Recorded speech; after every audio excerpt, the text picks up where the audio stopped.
నేను అనేది ఏంటంటే నేను ఒక బాధతో చెప్తున్నా, Indira Gandhi loyalist, Rajiv Gandhi loyalist.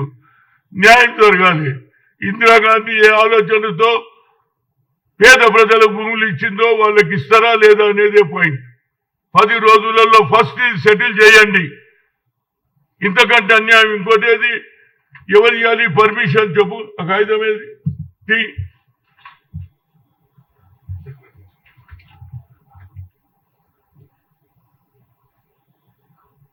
Proceedings the secretary HMDA.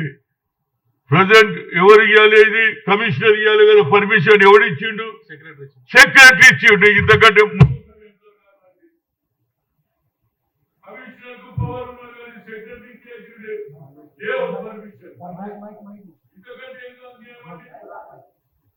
అనేది ఏంటంటే ఇది న్యాయమైన కేసు. ఇది 500 కోట్ల ఏది స్కామ్. దీన్ని మొదలు తేల్చాలని కోరుతున్నా.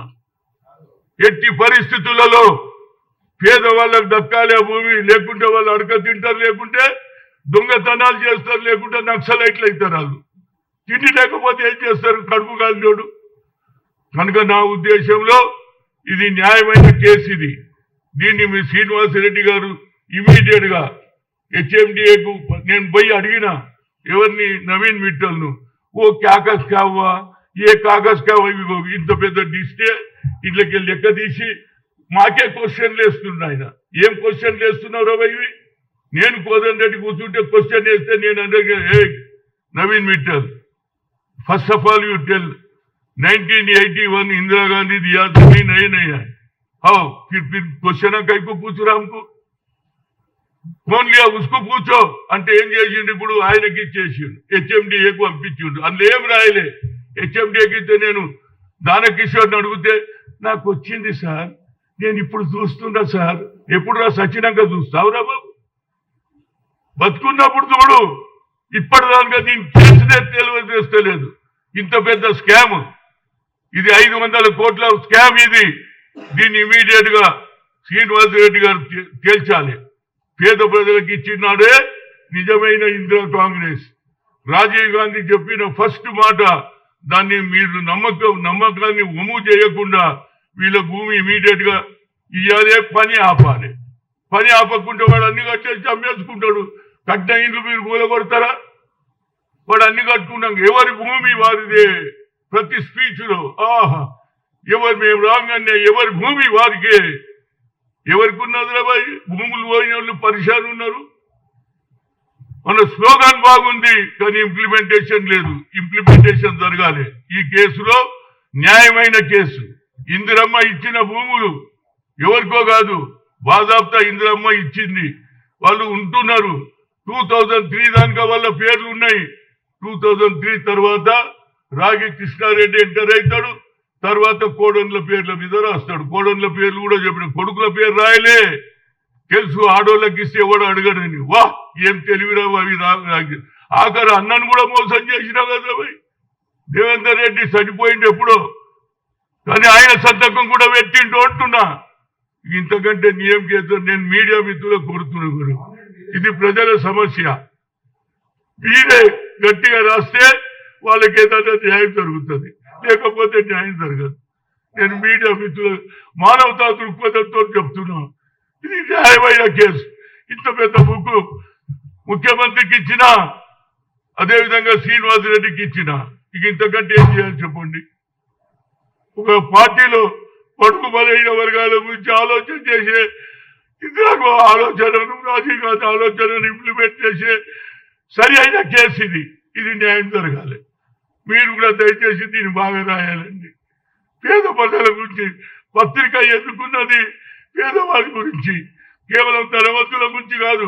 పేదవాడికి అన్యాయం. ఇంత పెద్ద బుక్ ఇచ్చిన ఇప్పటికి కూడా సాల్వ్ అయితే లేదు. శ్రీనివాసరెడ్డి 10 రోజులలో సెటిల్ చేస్తున్నాడు. First of all my request, Keesara దాయరా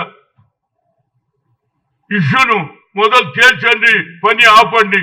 లేకపోతే ఆడు కట్టుకుంటూనే ఉన్నాడు. మొదలు 6 ఎకరాలు ఇచ్చిండు, తర్వాత 30 ఎకరాలు ఇచ్చిండు, మళ్ళా 30 ఎకరాలలో మళ్ళా ఏది విల్లాలు కడుతున్నాడు. ఆ విల్లాలు కట్టినాక ఏమైతే చెప్పు? ఏమైతుంది? భూములు ఉంటాయా? కట్టకు ముందే ఆపాలి.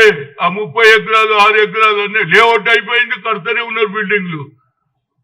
దగ్గర ఉన్నది 3 కోట్లకు ఒక విల్లా అమ్ముతున్నారు. పేదోడేమో అడక తింటున్నాడు. పోలీసు వాళ్ళు పోయి స్థలం మీదకి పోతే ఎన్నిసార్లు 2 సార్లు 3 సార్లు అరెస్ట్ చేశారు. ఇంతకంటే ఏం చెప్పాలండి? పత్రికా మిత్రుల కోరిక ఏంటంటే ఇది న్యాయమైన కేసు, మీరు న్యాయం చేయండి. మీరు బాగా రాస్తే ప్రభుత్వం కూడా కదులుతుంది. ఎందుకంటే నేను ఒక బీసీ అయినా ఎస్సీ ఎస్టీలకు మైనార్టీలకు ఎక్కడ అన్యాయం జరిగినా, అదేవిధంగా హాజీపూర్లో 3 అమ్మాయిల మీద రేప్ కేసు అయింది, మర్డర్ చేసిండ్రు. కానీ 8 సార్లు పోయి అందుకు శిక్ష ఇస్తే ఇప్పుడు కూడా కోర్టు హైకోర్టు అప్రూవల్ ఇస్తలేదండి. ఇంతకంటే ఇంకేం న్యాయం జరుగుతుందండి? ఎప్పటికి మళ్ళీ పేషీకి వస్తుండే. ఎన్ని పేషీలు అయినా ఇప్పటిదాకా 20 సంవత్సరాలు 20 years తిరుగుతూనే ఉన్నారు కోర్టుల చుట్టూ. ఏమండి 2003 నుంచి కోట్ల చుట్టూ తిరుగుతుంటే పేదోడు ఎడికెళ్ళి చేస్తారా? బయట డబ్బులు ఉండాలి కదా. పెళ్ళాల పుస్తకం కూడా అమ్ముకోవాలా భయ? మేము పేదోళ్ళకు ఒక లాయర్ పెట్టాలి. ఇటువంటి కేసులో ఒక్క పైసా తీసుకోకుండా గవర్నమెంట్ కట్టాలి.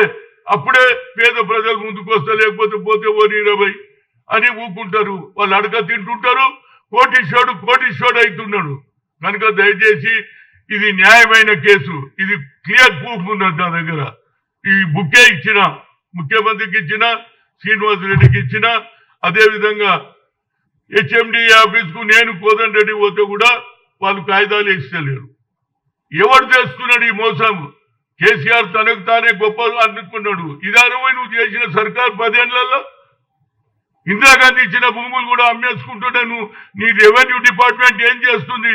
రెవెన్యూ డిపార్ట్మెంట్ పూర్తిగా ఏది కింది దాన్ని న్యాయం చేయకపోతే ఇట్లనే రెవెన్యూ డిపార్ట్మెంట్ తింటుంటారు.